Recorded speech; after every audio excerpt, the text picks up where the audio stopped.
Hello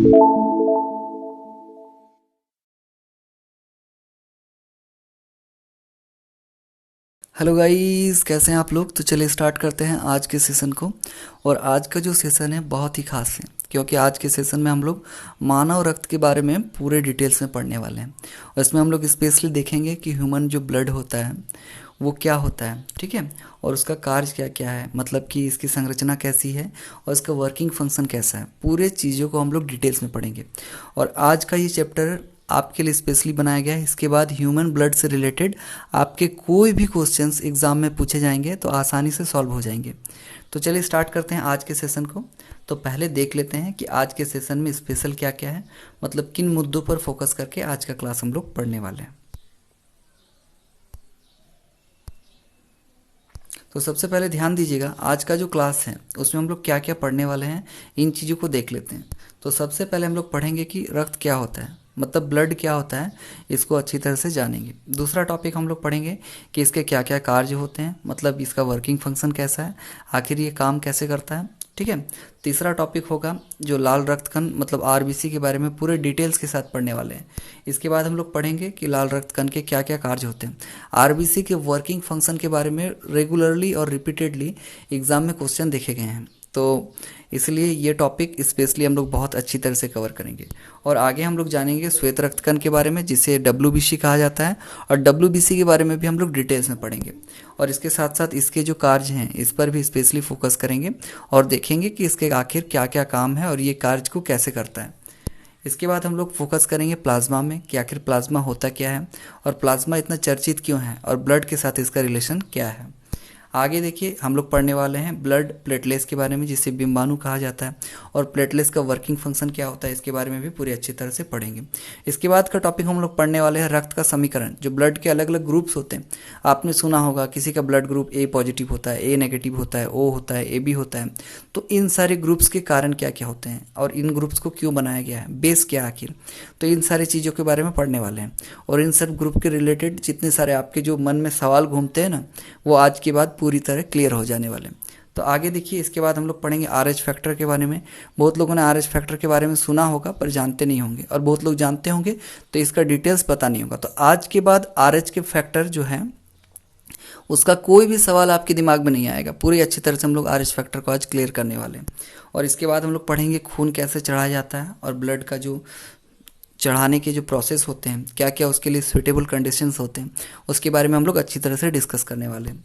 और lastly हम लोग ब्लड प्रेशर के बारे में यानी रक्तचाप के बारे में पढ़ने वाले हैं कि ब्लड प्रेशर होता क्या है, आखिर ब्लड प्रेशर का क्या क्या लिमिटेशंस होते हैं, कितना ब्लड प्रेशर होना चाहिए, इसको कैसे मापा जाता है। इन सारी चीज़ों के बारे में भी आज हम लोग डिटेल्स में और अच्छी तरह स्टडी करने वाले हैं।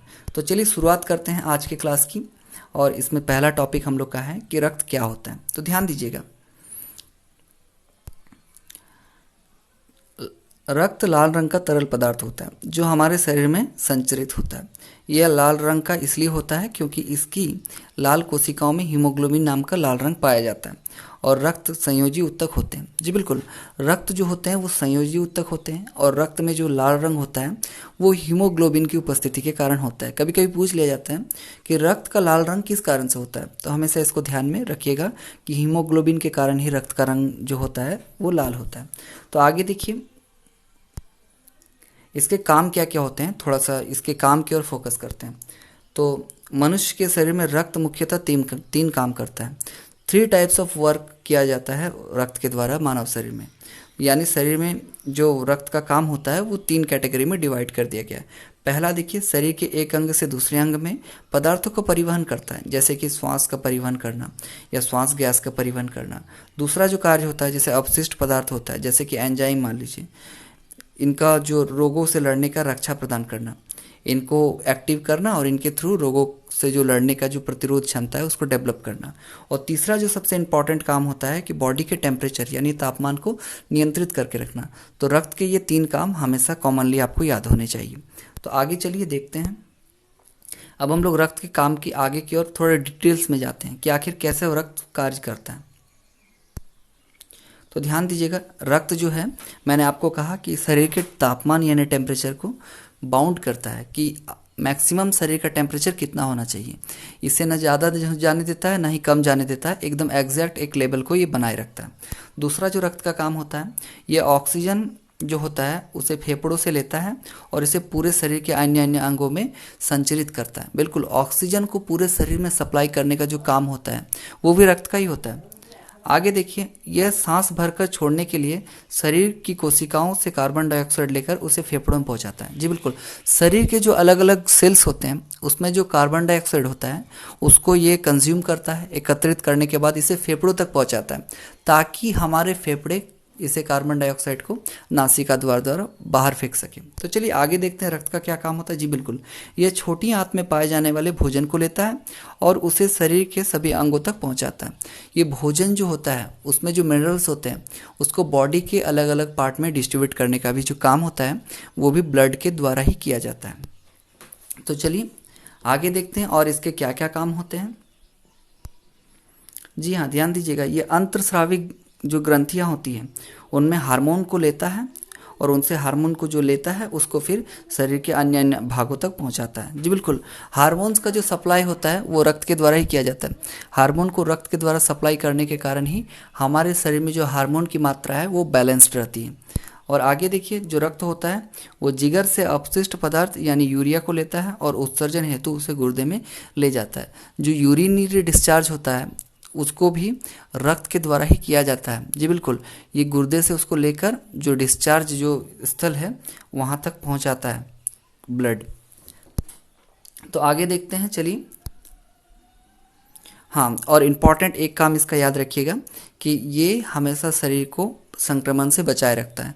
हमारे शरीर में जो बाहर की अलग अलग तरह की जो बैक्टीरियाज हैं या फिर जो अलग अलग जीवाणु होते हैं, विषाणु होते हैं, उनके आक्रमण के लिए शरीर में जो प्रतिरोध क्षमता डेवलप करता है वो रक्त के द्वारा ही किया जाता है।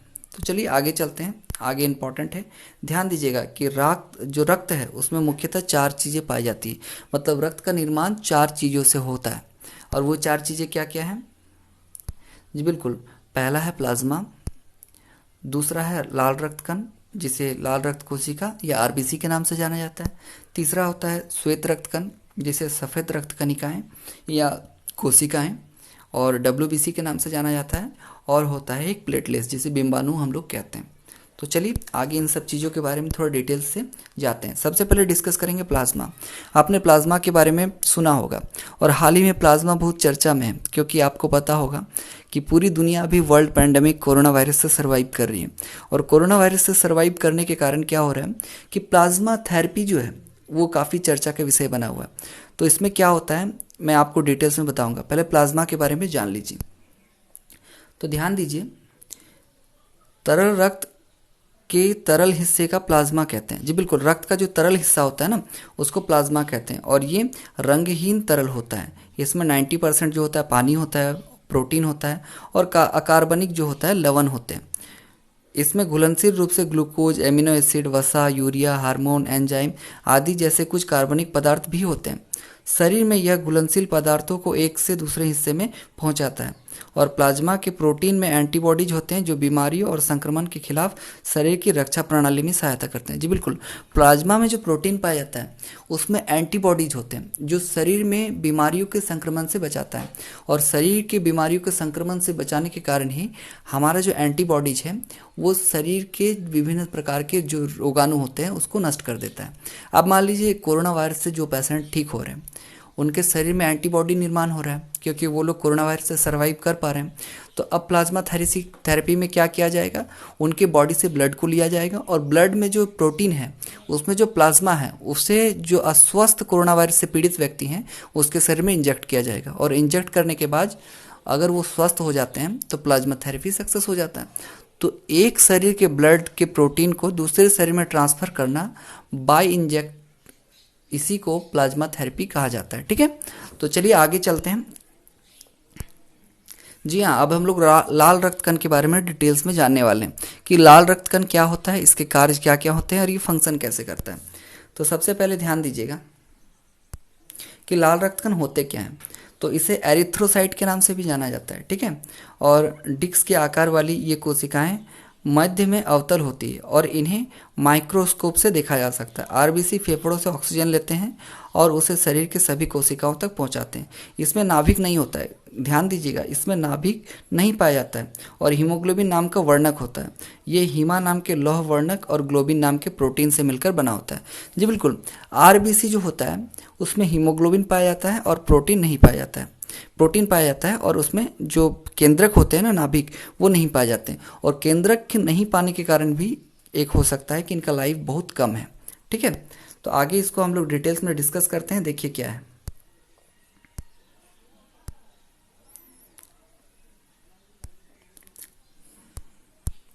जी बिल्कुल, ध्यान दीजिएगा, आरबीसी प्लीहा जिसे स्लिपन कहते हैं और अस्थि मज्जा से बना होता है और चूंकि इसमें नाभिक नहीं होता है इसलिए करीब 4 माह तक ही जीवित रह पाता है। जैसा कि मैंने आपको बताया कि आरबीसी में नाभिक नहीं होने के कारण ही इसका लाइफ टाइम जो होता है वो रिड्यूस हो जाता है और इसलिए जब हम किसी व्यक्ति के जीवन को बचाने के लिए रक्तदान करते हैं तो हमारे शरीर में होने वाले खून की कमी एक ही दिन में पूरा हो जाता है, क्योंकि अस्थि मज्जा में लाल रक्त कोशिकाएं बहुत तेजी से बनती है और आरबीसी का जीवन करीब 100 से 120 दिन तक का होता है। तो ध्यान दीजिएगा, जो आरबीसी का जो लाइफ होता है वो 100 टू 120 डेज का होता है और स्पेशली इसमें ध्यान देने वाली बात यह है कि अस्थि मज्जा में बनता है और अस्थि मज्जा में ये क्विकली बनता है। अगर हम किसी को अपना ब्लड डोनेट करते हैं तो लगभग 1 से 2 दिन में जो शरीर में आई ब्लड की कमी होती है उसका आपूर्ति हो जाता है। और ये खत्म कहाँ होता है? जी बिल्कुल, आरबीसी प्लीहा स्लीपन में जाके खत्म होता है, इसीलिए इसे रक्त का मृत गुहा भी कहते हैं। तो चलिए आगे चलते हैं। अब हम लोग फोकस करेंगे कि इसके क्या क्या कार्य हैं, कि आरबीसी वर्क करता है वो कैसे करता है। तो ध्यान दीजिएगा,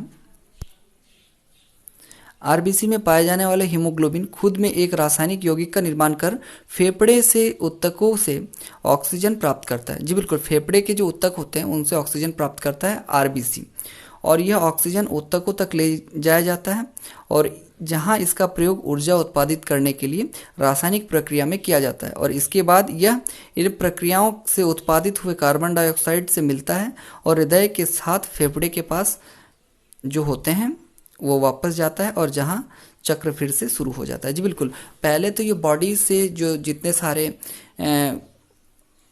कार्बन डाइऑक्साइड है उसको कलेक्ट करता है और उसे बाहर फेंकता है और रेक्टिफाई करता है जो मिनरल शरीर से लेकर उसको जो प्योर ऑक्सीजन के साथ जो पार्टिकल्स होते हैं उनको शरीर में पहुंचाने का कार्य होता है। तो इनके जो कार्य हैं आरबीसी के, इसे आप ध्यान में रखिएगा क्योंकि इसके वर्किंग फंक्शन के बारे में अक्सर एग्जाम में पूछ लिए जाते हैं। तो चलिए आगे चलते हैं। अब हम लोग श्वेत रक्त कण यानी डब्ल्यूबीसी के बारे में फोकस करने वाले हैं।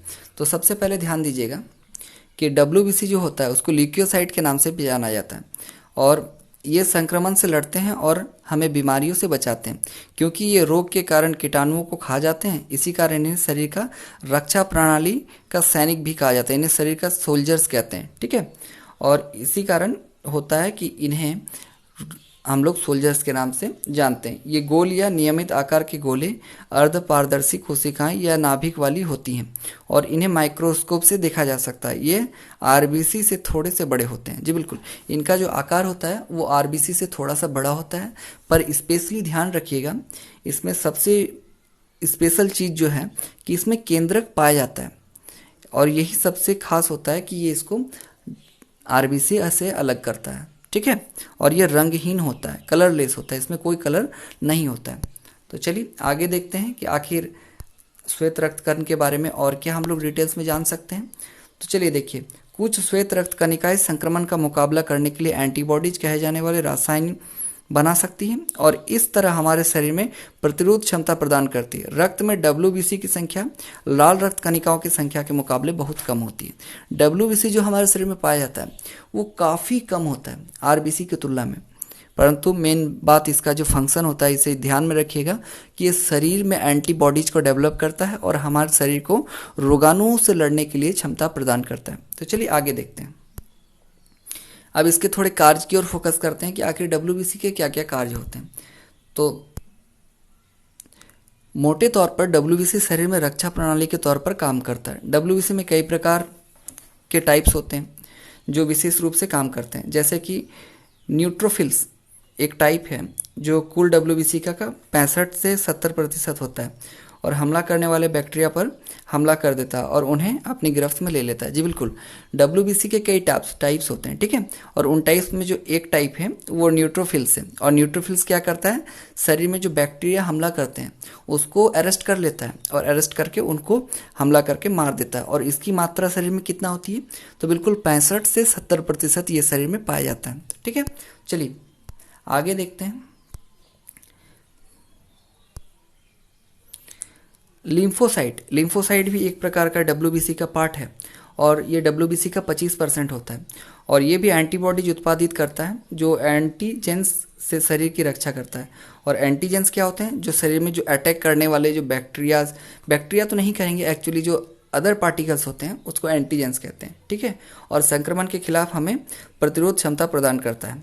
और बायोफिल्स एक अलग टाइप है, जो डब्ल्यूबीसी का एक अलग टाइप होता है। वो थक्का रोधी तरल जिसे हेपेरिन कहते हैं का स्राव करता है, हाँ, ताकि ब्लड जो है वो कहीं जम ना जाए, ठीक है। हमारे शरीर में जो ब्लड चल रहा है, आप देखते होंगे ब्लड को हम लोग जैसे ही शरीर से बाहर आता है, मेरा शरीर से या फिर किसी के शरीर से जब ब्लड बाहर आ जाता है तो क्या होता है कि वो कुछ देर में जम जाता है। तो जम जाने के बाद क्या होता है, उसमें चिपचिपाहट आ जाता है। तो ये जो डब्ल्यूबीसी का एक पार्ट होता है, ठीक है, जिसे हम लोग क्या कहते हैं, बायोफिल्स कहते हैं, ठीक है। और ये शरीर में क्या करता है, उसको थक्का को जमने में नहीं देता है, उनको थक्का जमने से रोकता है, ठीक है। और एंटीजेंस के खिलाफ रक्त की कोशिकाओं में थक्का जमने की क्रिया को बंद कर देता है, ठीक है। तो चलिए आगे देखते हैं। अब हम लोग पढ़ने वाले हैं ब्लड प्लेटलेट्स के बारे में। बिल्कुल कि ब्लड प्लेटलेट्स के बारे में आपने सुना तो होगा, पर इसके फंक्शन में बहुत सारी आपके मन में डाउटें होती है कि आखिर ये फंक्शन कार्य कैसे करता है, ठीक है। तो अब हम लोग फोकस करने वाले हैं बिंबाणु के बारे में। तो ब्लड प्लेटलेट्स को थ्रोम्बोसाइट के नाम से भी जाना जाता है। ये छोटे गोलाकार या अंडाकार रंगहीन कोशिकाएं होती हैं जो अस्थि मज्जा में पाई जाती है और इसमें जो नाभिक होता है वो अनुपस्थित रहता है, ठीक है। स्पेशली याद रखिएगा कि इसका कलर नहीं होता है, इसलिए ये कलरलेस होता है। और काटने या घाव लगने पर यह रक्त को जमने से रोकता है, मतलब रक्त का थक्का जमा देता है और रक्त को बहने से रोक देता है, जिसके कारण खून का बहना रुक जाता है। और अस्थि मज्जा में कोशिकाओं से बनने वाली सभी रक्त कोशिकाएं स्टेम सेल्स कहलाती है। जी बिल्कुल। अब जो ब्लड होता है, ब्लड जब हमारा शरीर में कहीं मोच आता है या कट जाता है या घाव बन जाने के कारण क्या होता है कि ब्लड का बहना शुरू हो जाता है। अब इन ब्लड का बहना शुरू हो जाने को जो रोकता है उसे ही प्लेटलेट्स कहते हैं। प्लेटलेट्स क्या करता है कि इसके आसपास थक्का जमा देता है, जिसके कारण ब्लड का जो स्राव है वो पूरी तरह से बंद हो जाता है, ठीक है। तो चलिए इन बातों को ध्यान में रखिएगा। चलिए आगे हम लोग इसके थोड़े और कार्य के बारे में फोकस करते हैं। जी बिल्कुल, रक्त का थक्का जमना खून के बहने को रोकने के लिए शरीर में रक्षा प्रणाली है, ठीक है। और प्लाज्मा में रक्त का घुलनशील प्रोटीन ब्रिनोजेन पाया जाता है। जो ब्रिनोजेन पाया जाता है जो प्लाज्मा में जो रक्त का थक्का जमाता है, ठीक है, जो अघुलनशील प्रोटीन फाइब्रिन बनाता है, ठीक है। और यह खून को जमने के लिए अनिवार्य है और जो जिगर है लीवर से बनता है। जी बिल्कुल, हमारे शरीर में जो लीवर होता है, लीवर से बनता है आपका जाके जो ब्लड को जमने के लिए जो प्रोटीन फाइब्रिन बनता है वो लीवर से बनता है। और लीवर हमारे शरीर में इस प्रकार के प्रोटीन को बनाता है ताकि हमारे शरीर में कभी भी अगर कट जाए शरीर में या घाव हो जाने के कारण जब शरीर से ब्लड निकले तो उसका जमना बंद हो जाए। तो चलिए आगे और हैं डिटेल्स में हम लोग डिस्कस करते हैं। अब हम लोग रक्त का जो थक्का जमता है उसका क्या प्रक्रिया प्रोसेस क्या है, कि किस तरह से स्टेप टू स्टेप रक्त का थक्का जमता है उसके बारे में थोड़ा ध्यान देते हैं। जी बिल्कुल, चोट लगने पर बिंबाणु टूट जाते हैं और एंजाइम जारी करते हैं जो फाइब्रिनोजन से फाइब्रिन बनने में मदद करते हैं। और फाइब्रिन बड़े पैमाने पर रेशों के रूप में थक्का बना देता है जो रक्त वाहिकाएं से बह रहे खून को बंद कर देता है। और थक्का बनने के बाद पीले रंग की तरह, जिसमें सेरम कहते हैं, बच जाता है, ठीक है। इस प्रकार से जो ब्लड है वो हमारे शरीर में जमता है। तो अब रक्त का समूहीकरण के बारे में थोड़ा सा ध्यान देते हैं कि ब्लड के कितने सारे ग्रुप्स पाए जाते हैं, और इसके बारे में जानना बहुत जरूरी हो जाता है क्योंकि अक्सर इससे रिलेटेड क्वेश्चंस एग्जाम में पूछ लिए जाते हैं। तो आपको अगर ये सारे जो इंपॉर्टेंट इन्फॉर्मेशन है पसंद आ रहे हैं, वीडियो अगर अच्छा लग रहा है तो वीडियो को जरूर लाइक कीजिए और चैनल को जो लोग सब्सक्राइब नहीं किए हैं सब्सक्राइब कर लीजिए। तो आगे हम लोग ध्यान देते हैं रक्त का समूहीकरण, ग्रुपिंग। तो वर्ष 1900 से 1902 में लैंड स्टीनर, जिसे के लैंड स्टीनर के नाम से जाना जाता है, ने मनुष्य के रक्त को 4 समूहों में बांटा था, ए बी और ओ, ठीक है। और ओ को छोड़कर ए बी समूहों की कोशिकाओं की अनुरूपी एंटीजेंस होते हैं, ठीक है। इसलिए ओ किसी भी समूह को खून दे सकता है। जी बिल्कुल, ओ जो है उसे यूनिवर्सल डोनर कहा जाता है, क्योंकि वो किसी भी ग्रुप के ब्लड को अपना ब्लड डोनेट कर सकता है और ये यूनिवर्सल डोनर कहलाता है, ठीक है। और ए बी समूह को यूनिवर्सल रिसेप्टर या एक्सेप्टर कहते हैं, क्योंकि ये किसी भी जो अदर ग्रुप है उससे ब्लड ले सकता है। और क्योंकि यह ए बी और ओ सभी रक्त समूह को हम लोग अगर एक कर दें तो टोटल ब्लड का जो कैटेगरी है वो सामने आ जाता है। तो मेनली इसमें आप इतना ही याद रखिए, जो रक्त का जो टाइप होता है वो 4 टाइप होता है, ए बी ओ। और इसमें से स्पेशली ये याद रखिएगा, जो ओ होता है उसे यूनिवर्सल डोनर कहते हैं, क्योंकि वो किसी भी अदर ब्लड ग्रुप को ब्लड दे सकता है, खुद को तो दे ही सकता है, साथ साथ अदर भी दे सकता है। और ए बी जो है वो यूनिवर्सल रिसेप्टर होता है, क्योंकि वो किसी भी अदर ब्लड ग्रुप से ब्लड को ले सकता है, खुद के ब्लड ग्रुप से तो ले ही सकता है, इसके अलावा अदर ब्लड ग्रुप से भी ले सकता है, ठीक है। तो चलिए आगे चलते हैं। तो अब हम लोग फोकस करने वाले हैं कि रक्त समूह वो किसको ब्लड दे सकता है और किससे रक्त ले सकता है, ठीक है। तो पहले ध्यान दीजिएगा, ए जो है वो किसको ब्लड दे सकता है। थोड़ा ध्यान दीजिएगा कि ए ना यूनिवर्सल डोनर है ना ही यूनिवर्सल रिसेप्टर है, तो उससे ले कौन सकता है, पहले यूनिवर्सल रिसेप्टर, यानी कि ए तो ले ही सकता है, साथ साथ में बी भी ले सकता है, ठीक है। और ए और ओ जो है से ये रक्त ले सकता है और ए और बी को दे सकता है, ठीक है। बी जो है वो बी और ए बी को रक्त दे सकता है और बी और ओ से रक्त ले सकता है। उसी तरह ए बी जो है वो सिर्फ ए बी को ही देगा और ले सकेगा किससे, ए बी से, ए से, बी से और ओ से, ठीक है। और ओ बी जो है, जो ओ है वो किसको दे सकता है रक्त, तो जी बिल्कुल ये यूनिवर्सल डोनर है, मतलब सभी को दे सकेगा, मतलब ए बी और ओ सभी को ये ब्लड दे सकता है, पर लेगा किससे, ओनली ओ से ही ये ब्लड ले पाएगा, ठीक है। तो ये चारों जो ब्लड के कैटेगरीज थे इनके बारे में मैंने आपको डिटेल्स में बता दिया है। और अगर आपको ये समझ में अभी भी कन्फ्यूजन आ रहा है तो इसका एक स्क्रीनशॉट ले लीजिए और स्क्रीनशॉट लेके इसका एक कंटिन्यूसली आप प्रैक्टिस करते रहिए, तो थोड़े 2-4 मिनट में आपको अच्छी तरह से इसको समझ में आ जाएगा, ठीक है। तो चलिए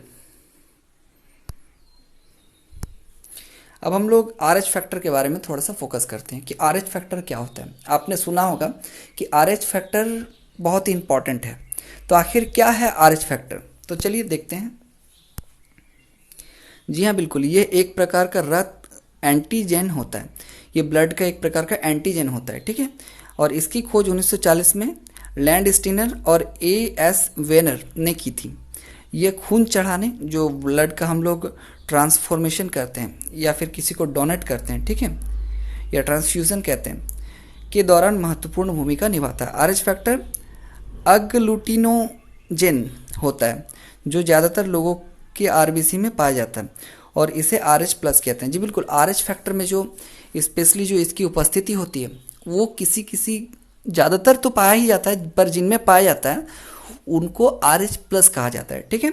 और आरंभ में ये रिसस बंदर में पाया जाता था और फिर पुरुषों में, और जिन लोगों में यह एंटीजन नहीं होता है उसे RH को RH नेगेटिव कहते हैं, जिसे RH माइनस के नाम से डोनेट किया जाता है। तो ये प्रकार का फैक्टर है, स्पेशली ये प्रारंभ में बंदरों में पाया जाता था, पर धीरे धीरे सभ्यता के विकास के साथ साथ ये ह्यूमन में भी पाया जाने लगा। पर जिन ह्यूमन में RH फैक्टर पाया जाता है उनको RH पॉजिटिव कहते हैं और उसे RH प्लस से डिनोट करते हैं, और जिनमें नहीं पाया जाता है उसको RH नेगेटिव कहते हैं, यानी उसको RH माइनस से हम लोग डिनोट करते हैं। तो बहुत इंपॉर्टेंट है, ध्यान में रखिएगा। बिल्कुल, अब हम लोग फोकस करते हैं जैसा RH फैक्टर के और थोड़े डिटेल्स को। तो ध्यान दीजिएगा, इसमें RH एंटीबॉडीज प्राकृतिक रूप से नहीं होती है, लेकिन यदि RH प्लस खून को चढ़ाकर संश्लेषित किया जाए तो इसका संश्लेषण किया जा सकता है। यदि RH प्लस खून को RH माइनस खून वाले मरीज में चढ़ा दिया जाए तो सेरम एंटी RH एगुलिटिन पैदा करेगा।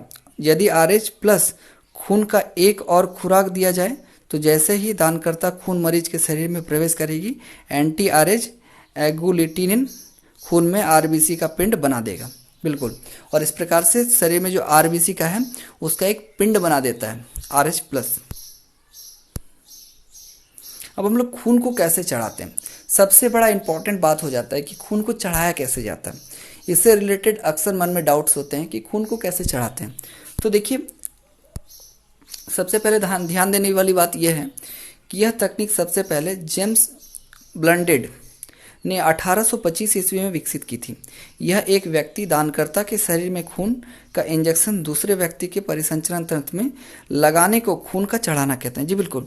अगर हम अपना ब्लड किसी और में डोनेट करते हैं, मतलब मेरा ब्लड अगर किसी दूसरे के शरीर में जाता है तो उसे हम लोग जनरली खून का चढ़ाना कहते हैं। और इसमें रक्त समूह को आरएच फैक्टर के उचित मिलन के बाद ही किया जाता है। बिल्कुल, आरएच फैक्टर ही मेन फैक्टर होता है जिसके द्वारा हम लोग ये डिसाइड करते हैं कि आपका खून किसी और व्यक्ति को चढ़ाया जा सकता है या नहीं चढ़ाया जा सकता है। इसके साथ साथ कंडीशन क्या होनी चाहिए कि वो यूनिवर्सल डोनर और रिसेप्टर बात देखिए, अलग अलग जो सारे ग्रुप हैं उन सारे ग्रुप के ब्लड को ले रहा है या अलग कैटेगरी के ब्लड को ले रहा है, इन सारी बातों पर भी डिपेंड करता है।